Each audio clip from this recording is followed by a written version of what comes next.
So I saw this logo and it quite literally woke me up. And I thought, my gosh, my process and my vertical of all these things that I do with women in the middle and at the end of their divorce to transition them to becoming the CFO of their lives.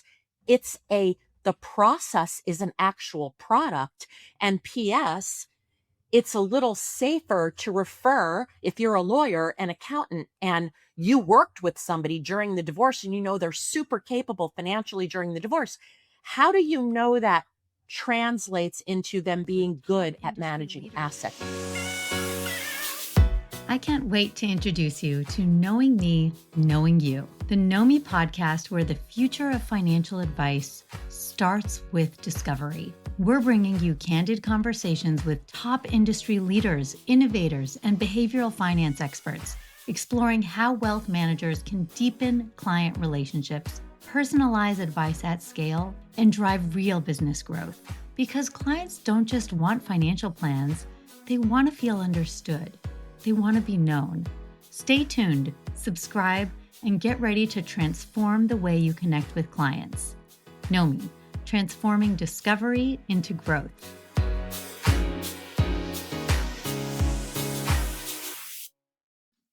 Hi, and today we are joined by Michelle Smith, a true pioneer in the world of niche financial advice, long before specialization became a buzzword.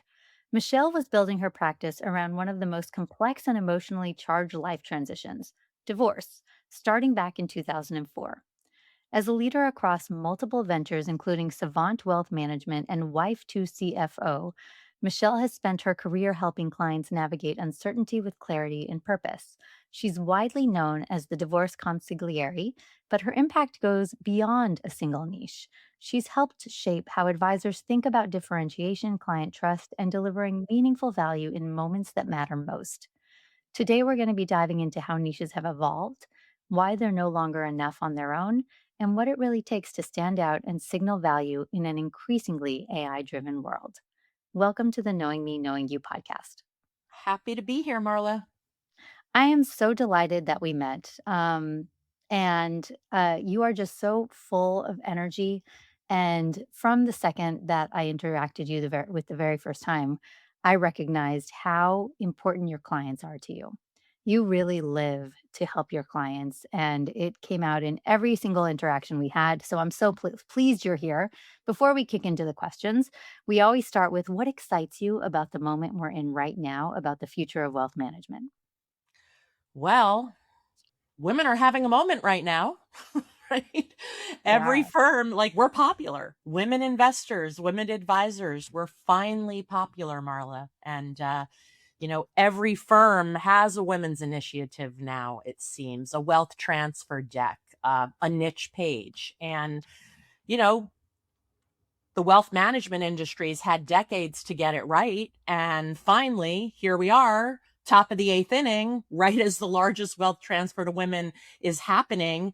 And they're all basically saying the same thing. So I am super excited that people that are really differentiating themselves, especially when it comes to women. Women are not a market. Women are a demographic. This is real. They're about to be and are in control of a lot of money. And that excites me the most, that moment, we're in it.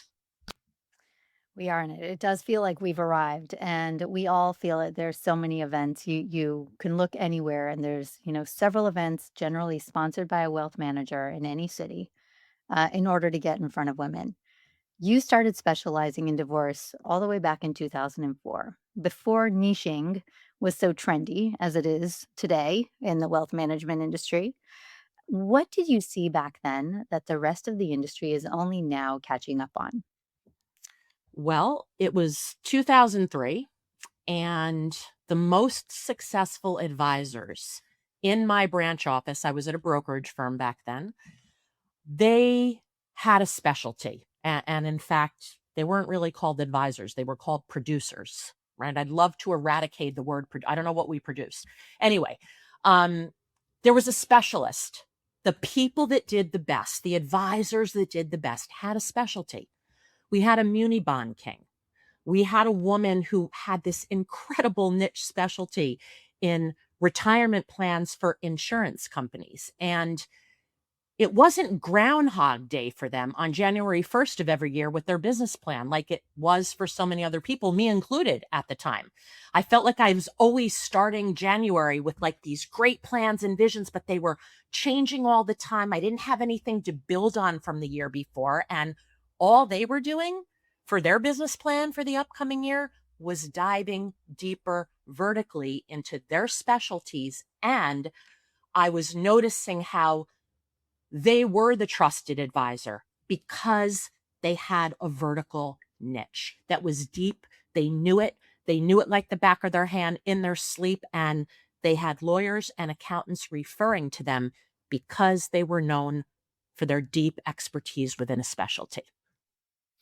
So that makes a lot of sense. And I've seen that as well. I've seen some amazing practices that have gone so super deep. I have a friend who works at a firm that targets Persian dentists in Philadelphia, and one that targets Microsoft employees level 65 and up. Well, And there you so go. I wonder, has specialization now become table stakes? And are we at a point where we've now got a whole lot of specialization and we're still struggling with differentiation? Tell me a little bit about the relationship between specialization and differentiation, because they're not the Well, same.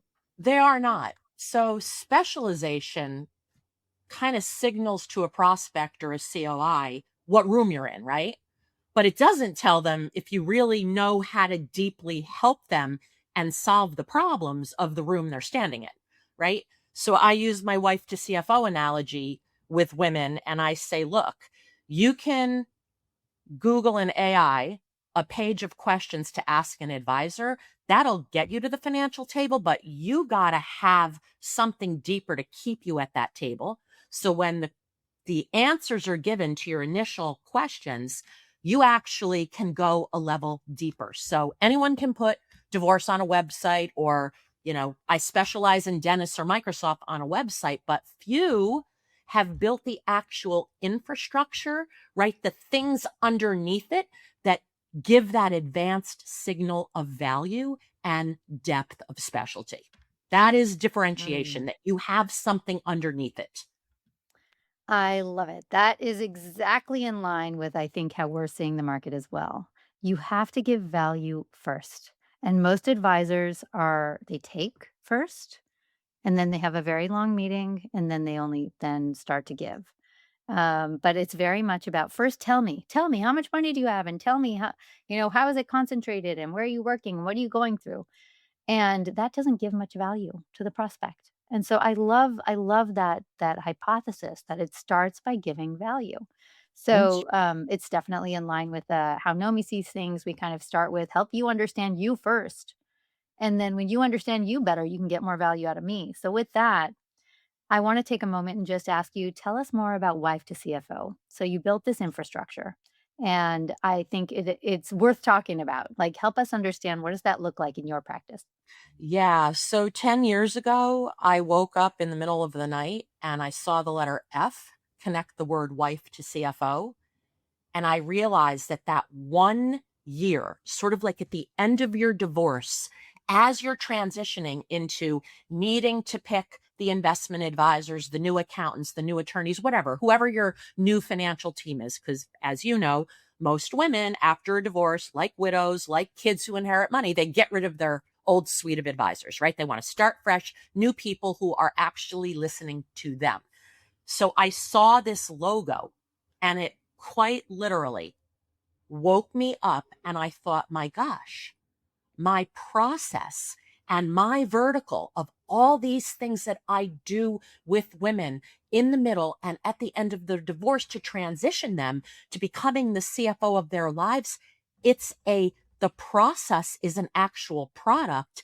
And P.S., it's a little safer to refer if you're a lawyer, an accountant, and you worked with somebody during the divorce and you know they're super capable financially during the divorce. How do you know that translates into them being good at managing assets? It's a little bit of a risky proposition to just think that you're going to get referred for wealth management business if you were just helping with your vertical during the divorce. So I built a curriculum. I built that 1 year after all the things with a dollar sign, not just investments, how to transfer deeds, how to deal with mortgage assumptions, refinances, how to get credit in your own name. Still a thing. Women with millions of dollars still get denied credit cards. They didn't think about it before they could check the box that said married with income, right?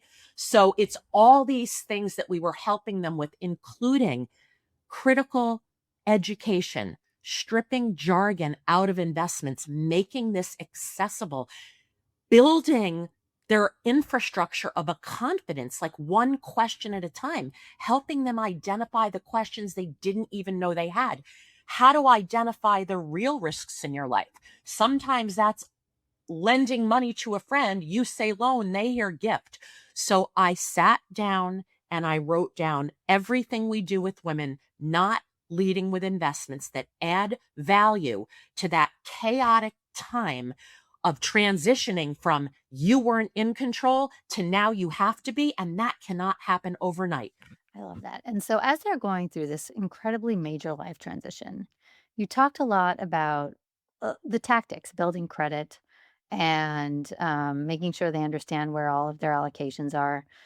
Where do you actually where do you fall as it relates to the just incredible, overwhelming emotional side and the behavioral side during this moment? And then after you talk about how you approach it, talk a little bit about the market and how they're falling short on this particular aspect, the emotional side of going through this transition.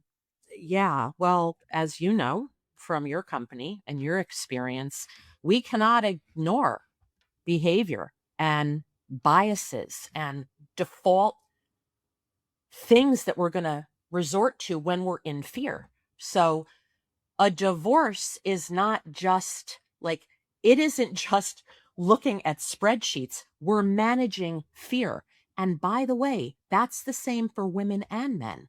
Most women and men, couples going through a divorce, want to know that they're going to be okay after this, that they're going to have some semblance of the lifestyle that they enjoyed. Can that happen all the time?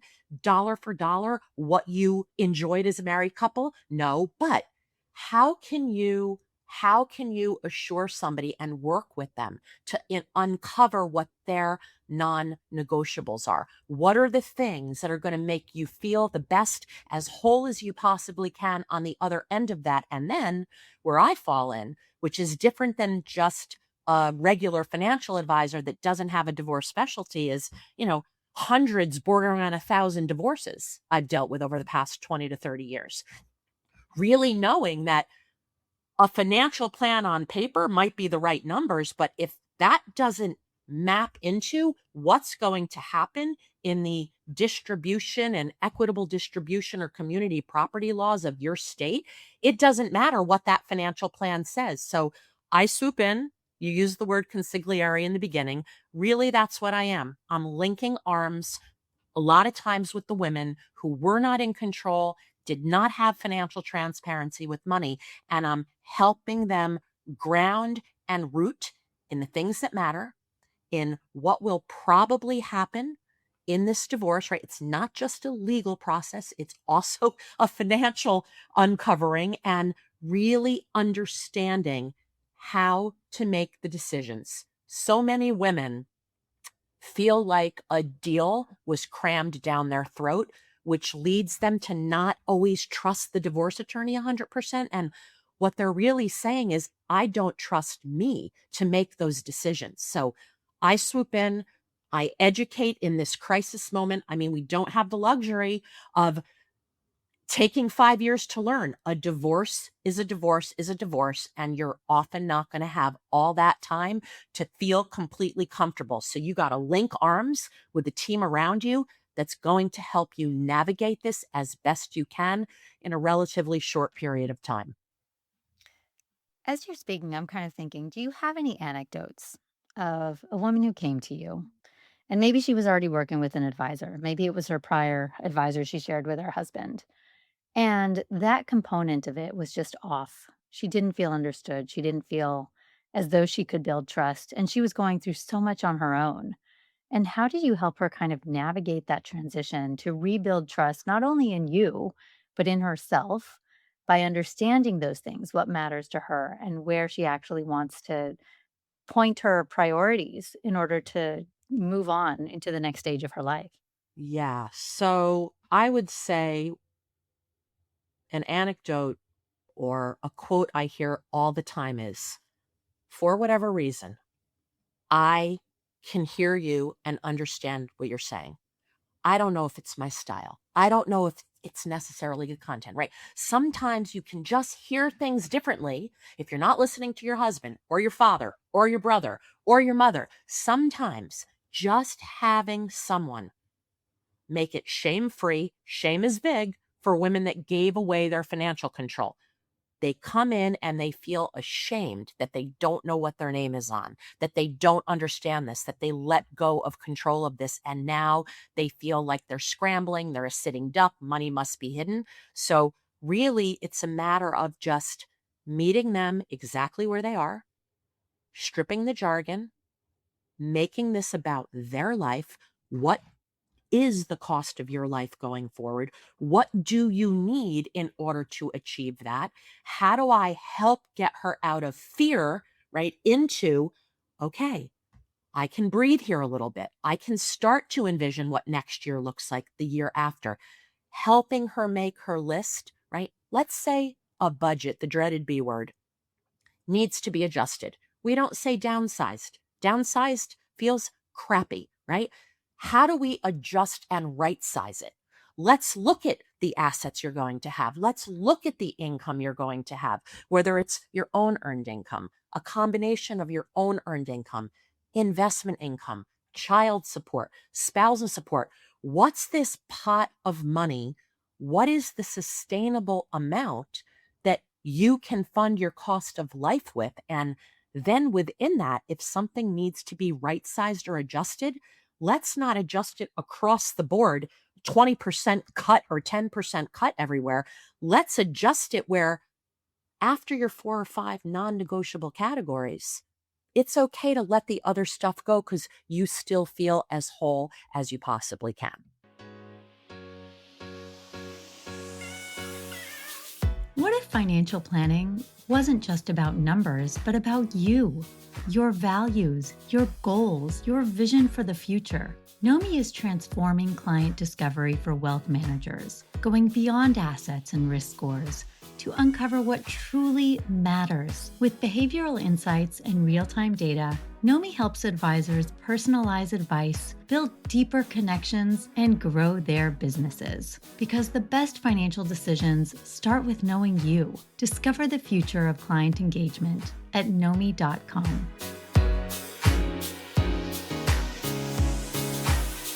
I got it. It sounds like you're also focused on women for whom their partner was the primary earner.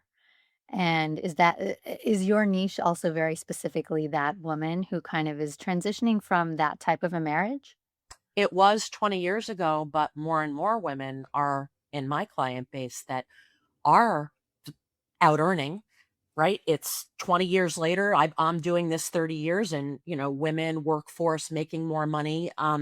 They were just so busy building their careers. And by the way, still running the household, right? Still running the infrastructure of the household. So 2 jobs, right? One was fully paid, one is not. And they just didn't have the time to pay attention to all of this. And they've just been in accumulation mode. And now it's time to distribute. And more just disorganization as a result of they had to be focused on the house and they had to be focused on building their career. So it is more and more becoming women that just got busy and they just had to, put blinders on to make life work in the office and outside of the office.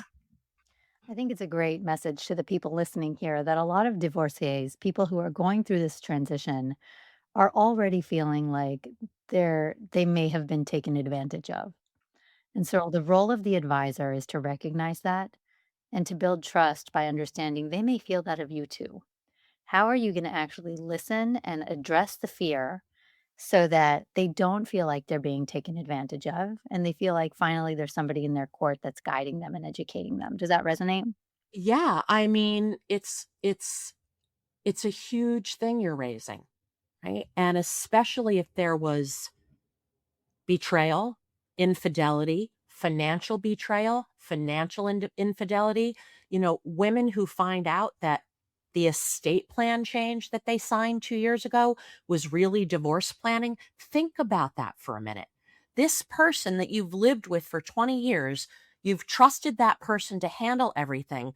They come to you, they say, sign this tax return at midnight. Oh, we're doing this estate planning change for this reason.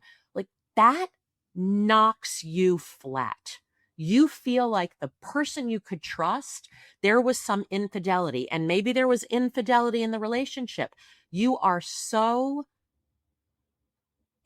you're nervous and you realize what you ignored. And so you have to look at this, right? I say this to advisors all the time.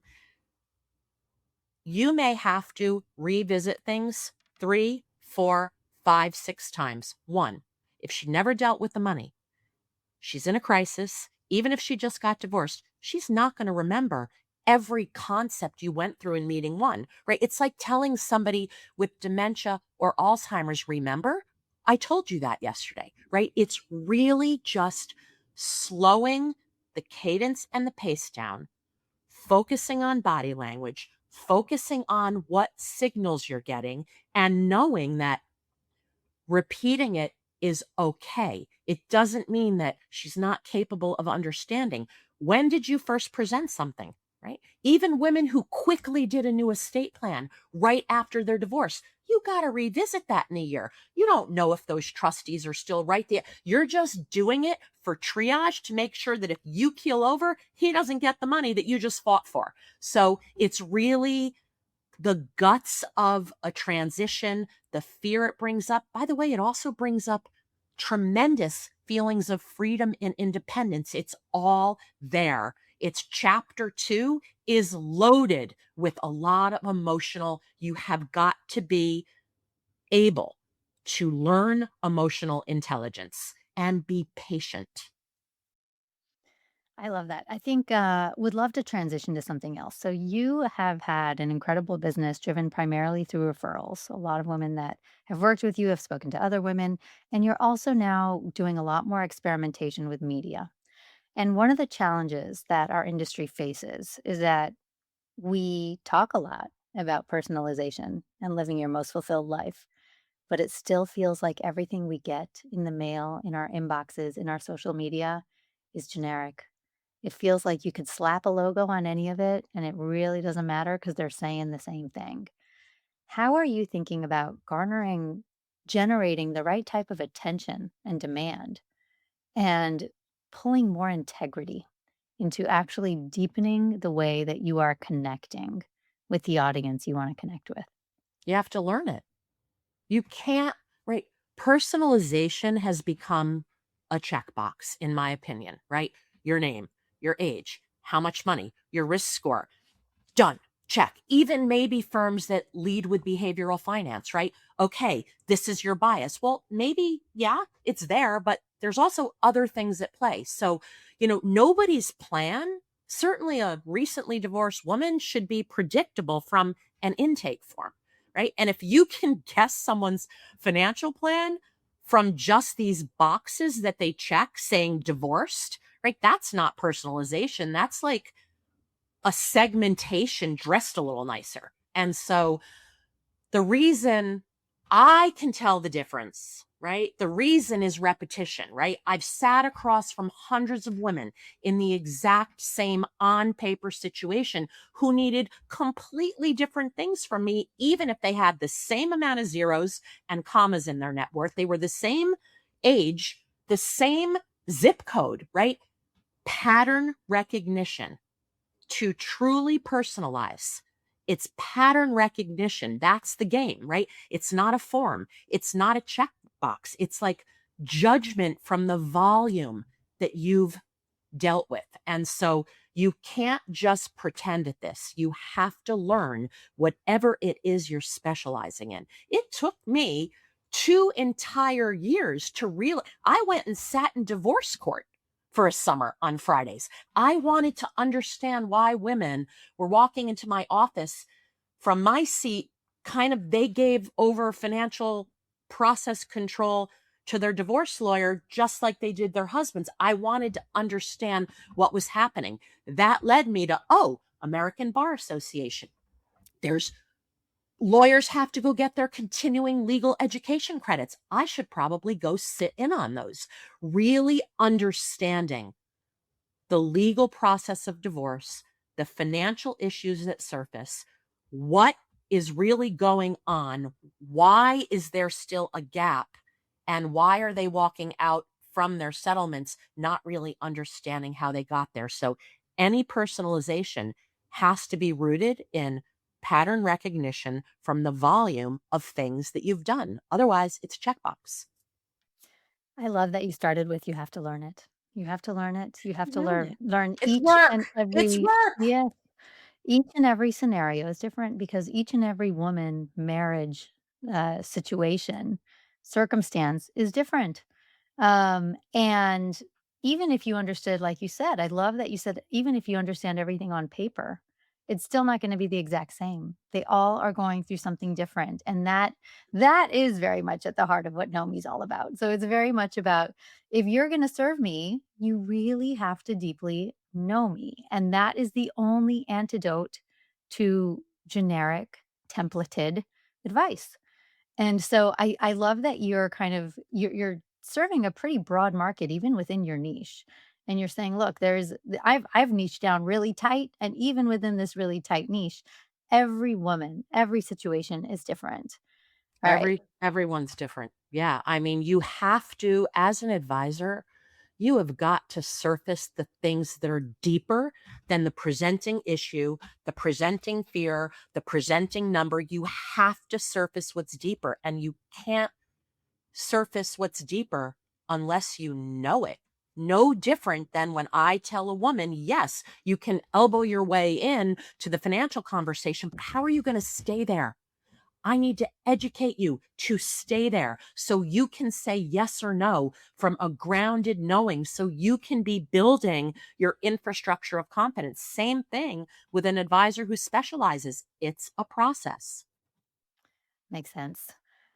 One more transition before we close off the podcast here. So when you think about AI and niches, and you think about how many people are pouring millions of dollars into finding and attracting a niche using AI.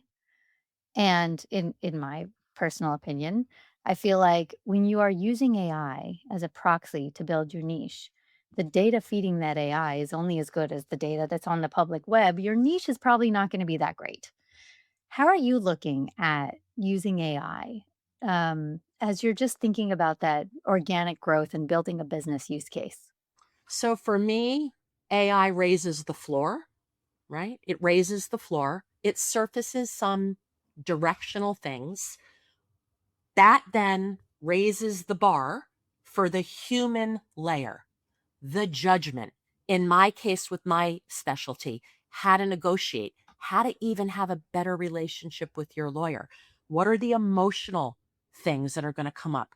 What are the different settlement options you should be considering given your economic fact patterns? So AI raises the floor, which raises the bar for the human layer. But if you don't if you're just counting on AI to point out a specialty and to give you a list of tasks, how do you even know? Okay, it might have raised the floor, but how are you going to raise the bar?